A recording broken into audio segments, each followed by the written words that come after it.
Shalom, Bapak, Ibu, dan saudara-saudari yang terkasih. Jumpa lagi dalam Sikat Sabda Iman Katolik. Hari Minggu biasa ketiga, 23 Januari 2022. Bacaan dari Injil Lukas bab 1 ayat 1 sampai 4, dilanjutkan bab 4 ayat 14 sampai 21. Marilah kita siapkan hati dan pikiran kita untuk mendengarkan sabda Tuhan. Semoga Tuhan beserta kita sekarang dan selama-lamanya. Inilah Injil suci menurut Lukas. Dimuliakanlah Tuhan. Theophilus yang mulia, banyak orang telah berusaha menyusun suatu berita tentang peristiwa-peristiwa yang telah terjadi di antara kita, seperti yang disampaikan kepada kita oleh saudara-saudara yang dari semula adalah saksi mata dan pelayan firman. Karena itu, setelah menyelidiki segala peristiwa itu dengan seksama dari awal mulanya, aku mengambil keputusan untuk membukukannya dengan teratur bagimu. Dengan demikian engkau dapat mengetahui bahwa segala sesuatu yang diajarkan kepadamu sungguh benar. Sesudah dicobai iblis di padang gurun, dalam kuasa Roh kembalilah Yesus ke Galilea, dan tersiarlah kabar tentang Dia di seluruh daerah itu. Selama di situ ia mengajar di rumah-rumah ibadat dan semua orang memuji Dia. Lalu Yesus datang ke Nazaret, tempat ia dibesarkan. Dan menurut kebiasaannya, pada hari Sabat ia masuk ke rumah ibadat lalu berdiri hendak membaca dari Alkitab. Kepadanya diberikan kitab Nabi Yesaya, dan setelah membukanya, ia menemukan nas di mana ada tertulis, "Roh Tuhan ada padaku, oleh sebab ia telah mengurapi aku untuk menyampaikan kabar baik kepada orang-orang miskin, dan ia telah mengutus aku untuk memberitakan pembebasan kepada orang-orang tawanan dan penglihatan bagi orang-orang buta, untuk membebaskan orang-orang yang tertindas, untuk memberitakan bahwa tahun rahmat Tuhan telah datang." Kemudian Yesus menutup kitab itu, mengembalikannya kepada pejabat lalu duduk, dan mata semua orang dalam rumah ibadat itu tertuju kepadanya. Lalu Yesus mulai mengajar mereka, katanya, "Pada hari ini genaplah nas tadi sewaktu kamu mendengarnya." Demikianlah sabda Tuhan. Terpujilah Kristus.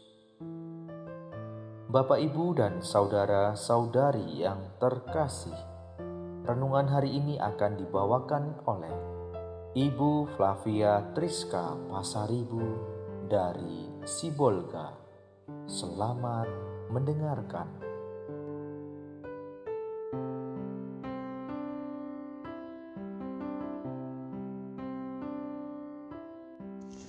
Shalom, selamat hari Minggu Bapak, Ibu, saudara-saudara yang terkasih, dalam nama Tuhan kita Yesus Kristus.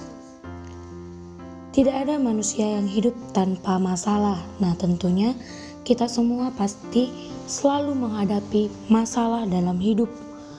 Apa sebab dari masalah itu? Semua orang tahu, karena dari hakikatnya manusia itu adalah makhluk yang terbatas.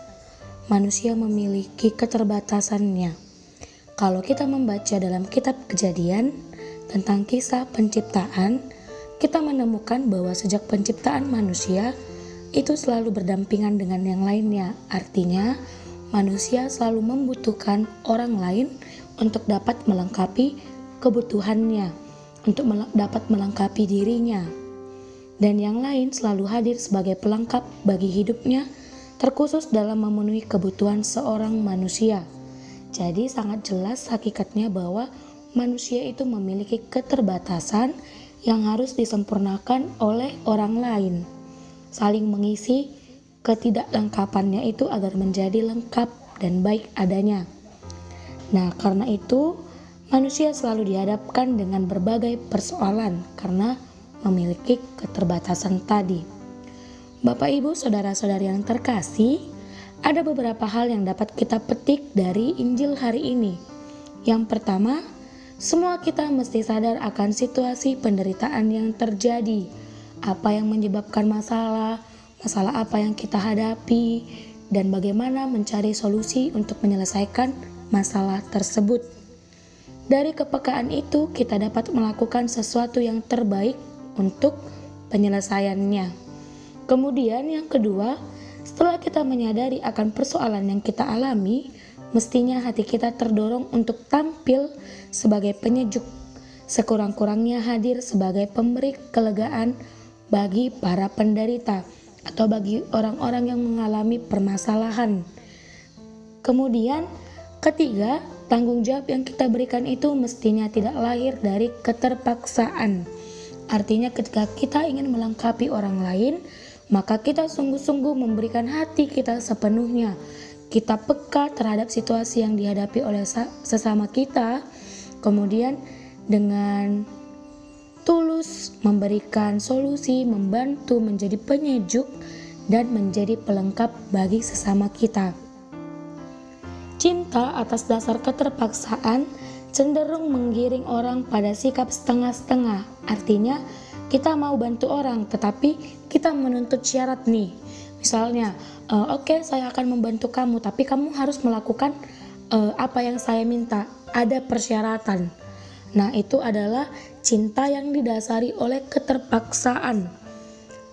Nah, jika kita menyebut diri kita sebagai pengikut Kristus, tentu kita pun harus mengikuti cinta Kristus yang menjadi ukuran kita untuk dapat mengasihi dan mencintai sesama.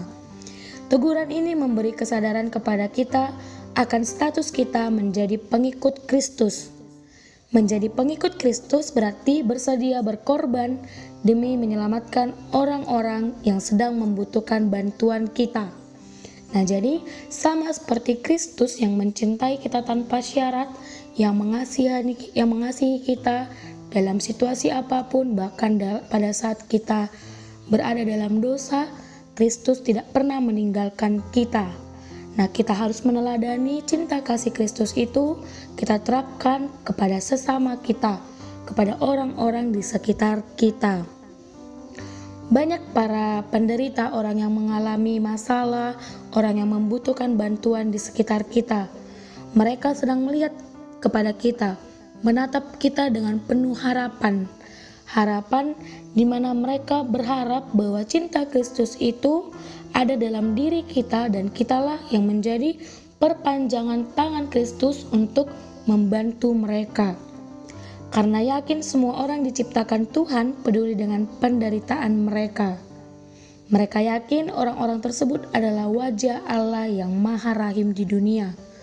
Nah, jadi Bapak, Ibu, saudara-saudari yang terkasih, ketika kita melihat ada orang-orang yang membutuhkan uluran tangan kita, membutuhkan belas kasih kita, maka kita harus sungguh-sungguh menyadari bahwa mereka adalah wajah Allah yang tampak di dunia.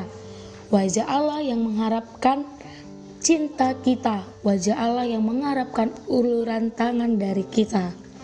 Apakah kita bersedia terbuka hati pada penderitaan orang? Semoga kita semua dapat menjadi pengikut Kristus dengan membagikan cinta yang diberikan Kristus kepada sesama kita. Semoga renungan singkat ini semakin meneguhkan iman kita.